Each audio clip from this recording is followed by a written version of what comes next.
My mother was always committed to my development as a soccer player because she knew that's what I loved.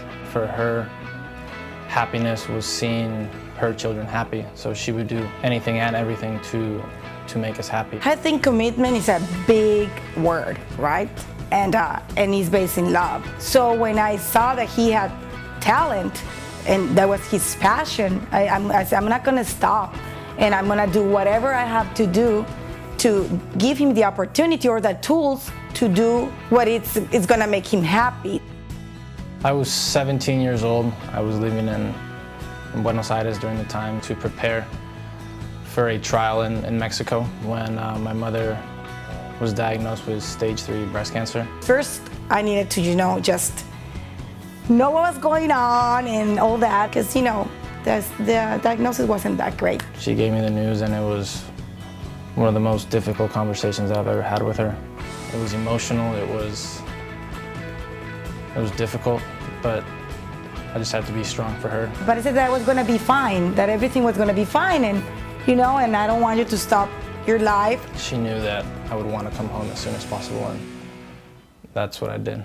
Fortunately, the opportunity to attend Cal was presented to me 2 weeks after I arrived back from Argentina. It was a great option because he could be here with me at the same time, but he can continue on with his life because that was his passion, and I didn't want to, I didn't want to interrupt anybody's life. I told him that my first priority during that time was to be close to my mother. They were nice enough to let me come home every 2 to 3 weeks so I could attend the chemos and the radiation therapies because I knew that I needed to be there. He came as much as he could, and but we were just only a phone call away, and he was here most of the time. Through my 4 years at Cal, she did not miss a single game. Even when she was going through the chemo and the radiations, she would find a way to attend the games because that's what made her happy. That was my reason to be alive, so yeah, I was there all the time.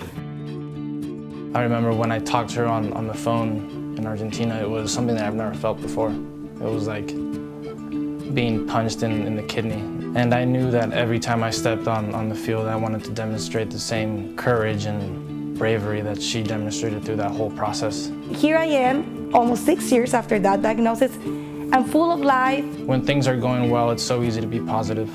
But when your back's against the wall, when death is staring you at the face, those are the moments that determine your character, and that's what she's taught me through this whole process.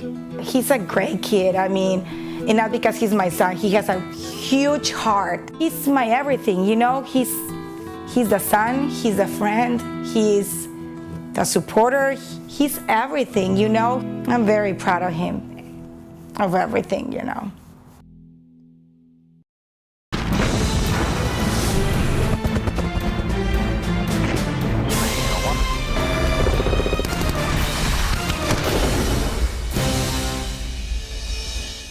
I look up to my mother because she pretty much raised 4 of us all by herself. So her courage kind of made an impact on me. And now that I look back on that, it kind of makes me appreciate that a lot more. She was a very humble and loving person, my mother. So she showed me by the outreach to our family in Mexico, you can't just worry about yourself. It's not just your little piece of the pie. You have to stay committed to something. If you give your word and you don't keep your word, you kind of disrespect yourself. You're showing others that you're unreliable. Once you commit to something, you have to finish that. And showing commitment to anything that you do shows a great deal of character. And obviously, as a United States Marine, we have to be committed to what we do on a daily basis. And if we're not committed, bad things can happen.